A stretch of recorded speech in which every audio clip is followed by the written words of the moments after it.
அனைவருக்கும் அன்பு வணக்கங்கள் சொந்தங்களே.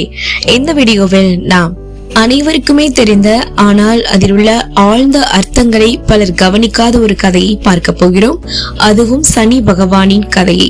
சனி பகவான் கடின பரீட்சை எடுத்தாலும் அவர் நம்மை உயர்த்துவார் என்பதற்கு இந்த கதை ஒரு பெரிய உதாரணம் என்றே கூறலாம். வீடியோவை கடைசி வர பாருங்க. சனி பகவான் சூரிய பகவானின் புதல்வர். அவருடைய பார்வை யார் மேல் பட்டாலும் வாழ்க்கையில் சோதனைகள் வரும் என்பது நம்மால் அறியப்படக்கூடிய உண்மை. ஆனால் இது தண்டனை அல்ல, ஆன்மீக வளர்ச்சிக்கான ஒரு சோதனைதான்.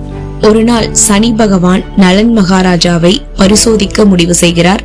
நலன் ராஜா ஒரு மிக நல்ல அரசர், ஆனால் அவருக்கு சிறிதளவு அகந்தை இருந்தது. இதை பார்த்து சனி பகவான் அவருக்கு ஒரு பாடம் கற்பிக்க தொடங்கினார். அவர் தனது தசையை நலன் மீது அமைத்து அவரது வாழ்க்கையில் பல பிரச்சனைகளை ஏற்படுத்தினார். அவர் தனது அரசாசனத்தை இழந்தார், குடும்பத்திலிருந்து பிரிந்தார், காட்டில் தவிக்கிறார். ஆனால் நலன் மகாராஜா சனி பகவானை கோபிக்காமல் உறுதியாக இருந்தார். அவர் பக்தியோடு அனுமான் மற்றும் நாராயணனை வேண்டிக் கொண்டார். இது சனி பகவானின் உள்ளத்தை கவ்வியது. அவரது பரீட்சை முடிந்து நலன் மீண்டும் தனது ராஜ்யத்தையும் பெற்றாராம்.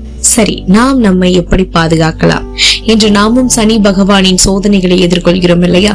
ஆனால் பயமில்லை.